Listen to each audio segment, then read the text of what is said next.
আবেদিন যা অত্যাচার করতেন, অথবা শেখ হাসিনা এবং তার মন্ত্রী আনিসুল হক আমাকে বঙ্গভবনে নিয়ে যেরকম 16 সংশোধনীর রায় দেওয়ার জন্য পিড়াপিড়ি করেছিলেন, তো নৃশংসতম রাজনৈতিক হত্যাকাণ্ড কিংবা জুডিশিয়াল কিলিং সহ্য করার পরেও আমরা মুসলমানরা, আমরা ইসলামিক দলগুলো, জামায়াতগুলো, স্কলার যারা আছেন, তুল্লাবুল ইলম যারা আছি, কখনোই ইসলামের বিচার ব্যবস্থার কথা কেন বলি? যাদেরকে আল্লাহ সুবহানাহু ওয়া তাআলা ওনার সান্নিধ্যে নিয়ে গেছেন, সবার প্রতি শ্রদ্ধা এবং দোয়া রেখে, আর আমরা বিদেশ থেকে আমাদের চেষ্টা অব্যাহত রেখে একটি আলোচনা করছি ভিন্ন ধর্মী।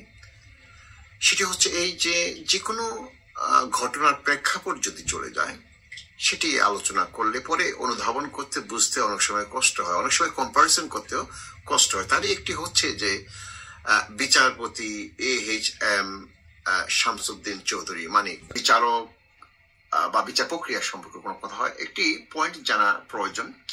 সেটি হলো যে একটি গভর্নমেন্টের 3টি অর্গানসের মধ্যে বিশেষ 3টি অর্গানস থাকতেই হয়। এই অর্গানের মধ্যে নাম্বার 1 হচ্ছে এক্সিকিউটিভ, সেটি হচ্ছে মিনিস্টার্স, প্রাইম মিনিস্টার, প্রেসিডেন্ট। আর দ্বিতীয়টি হচ্ছে লেজিসলেশন, সেটি হচ্ছে পার্লামেন্ট, যেখানে ল তৈরি করা হয়। 3 নাম্বার হচ্ছে জুডিশিয়ারি, বিচার বিভাগ।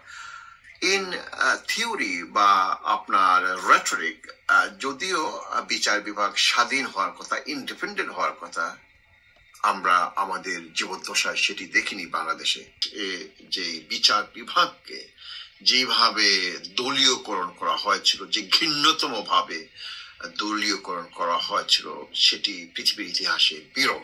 হয় 2012 এর কথা, যখন ইন্টারন্যাশনাল ক্রাইমস ট্রাইব্যুনাল তৈরি করা হয়, যেটি মানবতা বিরোধী যে যুদ্ধ অপরাধের যে কর্মকাণ্ড নিয়ে 2009-এ সেট আপ করা হয়, সেটি প্রধান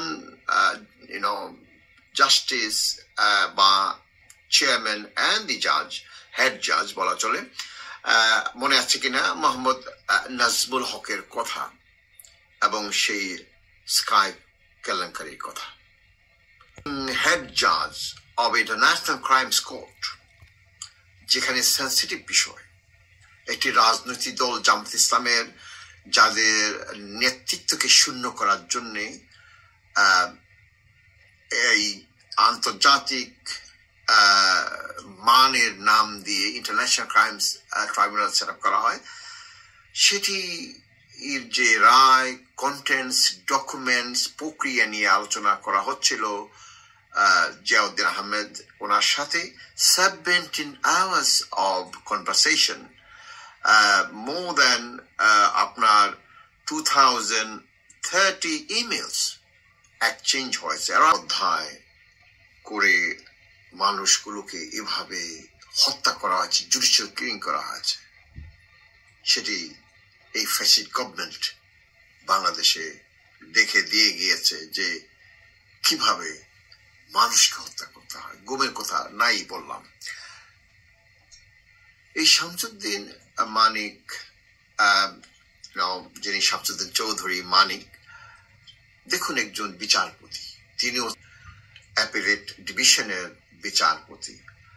দেখুন ওনার কথার ধরন, যে এই এনায়েতুল্লাহ আব্বাসের মতন একজন ধান্দাবাজ পীর, সে নিশ্চিত ভাবে রাজাকার। আমার সাথে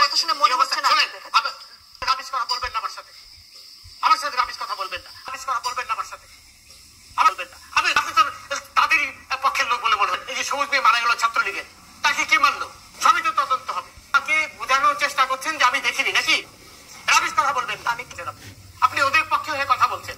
আবার সুপ্রিম কোর্টের বিচারপতি এক্স হলেও যে সুপ্রিম কোর্ট হচ্ছে the guardian of a state, the guardian of a nation, সেখানে এই ধরনের কথাবার্তা, temperament, attitude, aptitude and intellectually তো আমি intellectual understanding and approachmenটের কথা তো বললামই না।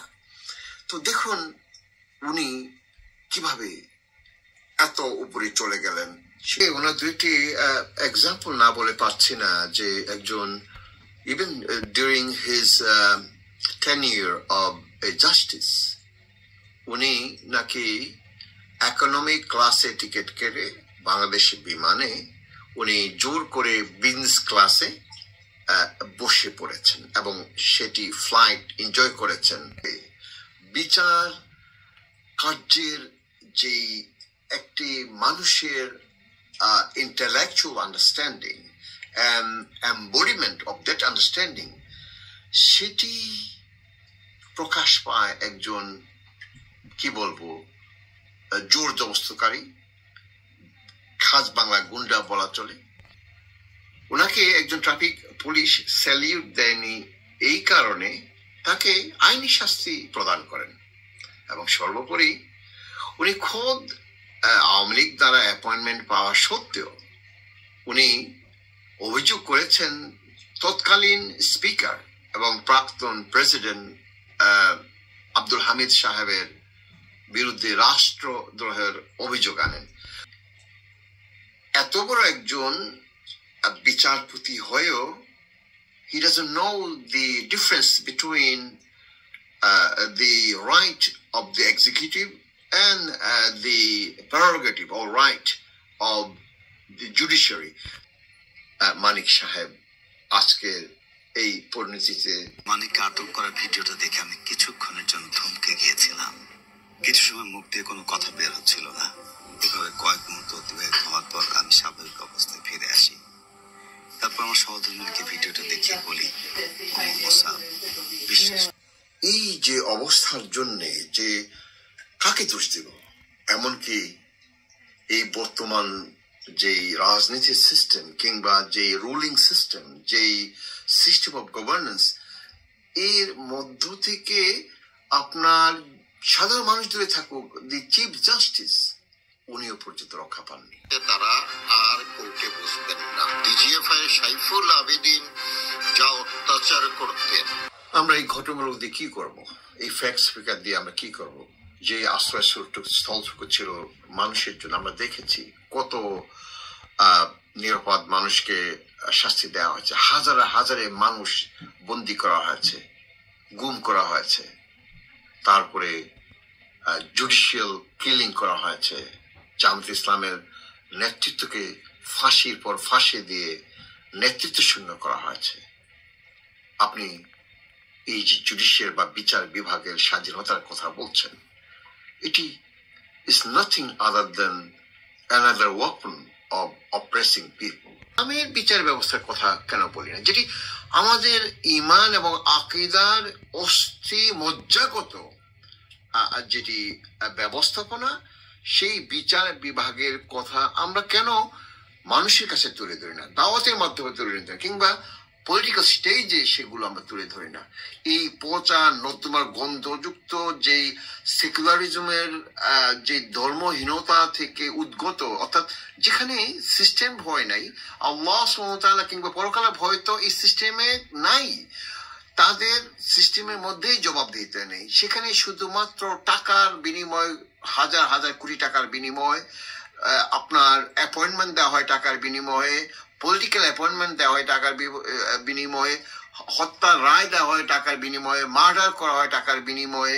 তো জাজদেরকে ভয় দেখিয়ে, ভীতি দেখিয়ে, রাজনৈতিক সন্ত্রাসী দেখিয়ে যেই আপনার অর্গানটি, যেটিকে জুডিশিয়ারি অর্গানটি তৈরি করা হয়েছে, সেটির যে প্যারালাল ইসলামিক একটি জুডিশিয়ারি আছে বা রয়েছে, এবং সেটি যে আপনার কি বলবো, যে মানুষের জন্য এতটাই জবাবদিহিতাপূর্ণ, শুধু তাই নয়, তাকওয়ার ভিত্তিতে যে জবাবদিহিতা, পরকালেও যে একজন জাজের কি অবস্থা হতে পারে, শামসুদ্দিন মানিক কিংবা মোহাম্মদ নাজবুল হক কিংবা অন্যান্য যারা আজকে জাজে রয়েছে, তাদের যে কি অবস্থা হতে পারে পরকালে, এগুলো আমরা তুলে ধরতে পারছি না। এবং আল্লাহ সুবহানাহু ওয়া তাআলা তো একেবারে সমস্ত মানব জাতির জন্য ইন্নাল্লাহা ইয়া'মুরু বিল আদল, যে ইনডিড আল্লাহ সুবহানাহু ওয়া তাআলা কি করে জাস্টিস বা ন্যায় পরায়ণতার নির্দেশ দেন। তো জাজের জন্য স্পেসিফিক্যালি যেগুলো রয়েছে সেগুলো শুনলে, বা এরা যদি জানতো ইসলাম ব্যবস্থাপনার সিস্টেম নাই বুঝো, ভয় থাকতো তাদের মধ্যে। তাহলে শুনুন রাসূল সাল্লাল্লাহু আলাইহি সাল্লামদের জাজের যে রেসপন্সিবিলিটির ব্যাপারে কি বলেছেন, বলেছেন যে ইয়াকুল রাসূল সাল্লাল্লাহু আলাইহি সাল্লাম মান ওয়ালিয়া আল কুদা আও জুইলা আল কাদিয়া বাইনা নাস, যে জাজ হিসাবে অ্যাপয়েন্টেড হয় কিংবা যাকে জাজ বানানো হয় বাইনা নাস ফর দি পিপল, মানুষের জন্য, ফাকাদ জুবিহা বিগাইরি সিকিন, এমন একটা রেসপন্সিবিলিটির কথা বলা হয়। রাসূল সাল্লাল্লাহু আলাইহি ওয়াসাল্লাম বলেছেন যে সে বিনা নাইফে বিনা ছুরিতেই যেন তার জবা হয়ে গেল। আল্লাহু আকবার। দেখুন যে রেসপন্সিবিলিটি একজন জাজের, ইসলামের জাজের কথা বলছি, কাদি, যেমন একজন জাজকে কি বলা হয় কাদি, আর যে চিফ জাস্টিস তাকে ইসলামে বলা হয় কাদি ওয়াল কুদাই, অর্থাৎ জাজ অফ দি জাজেস।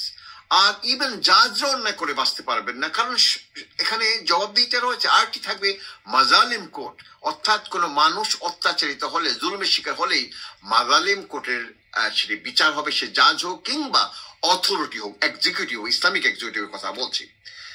আরেকটি হাদিস আমি শেষ করবো সংক্ষিপ্ত ভাবে, বিশাল আলোচনার বিষয়।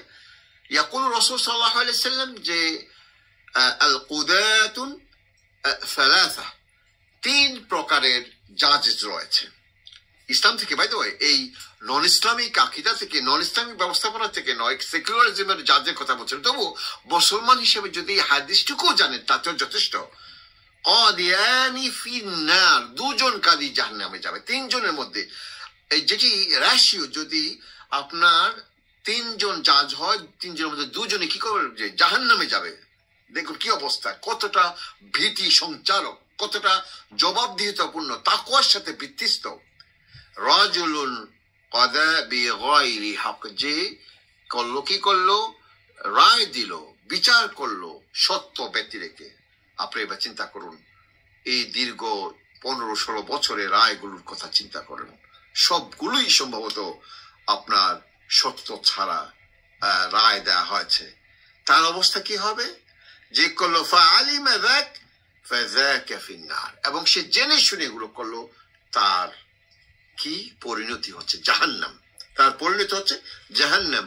ওয়া কাদিন, এবং সেই জাজ কি করলো, লা ইয়ালাম, সে না জেনে, জানলো না, এটাই তার একটা প্রথম অপরাধ। তারপর কি করলো, ওয়া আহলাকা হুকুকুন নাস, মানুষের অধিকারকে ধ্বংস করে দিল। যেভাবে আপনার ইন্টারন্যাশনাল ক্রাইমস ট্রাইব্যুনাল যে মানুষের যে মানবিক অধিকার ধ্বংস করে দিচ্ছে বিচারের মাধ্যমে, তার জন্য কি অবস্থা, ফাহুয়া ফিন্নার, সেও জাহান্নামী। ফাইনালি ওয়া কাদিন কাদা বিল হক, এবং যেই জাজ সত্যের মাধ্যমে বিচার করলো, রায় দিল, ডিটারমিনেশন দিল, ফাযালিকা ফিল জান্নাহ, সুবহানাল্লাহ বিহামদি, সে জান্নাতে প্রবেশ করলো, তার জন্য জান্নাত নির্ধারিত।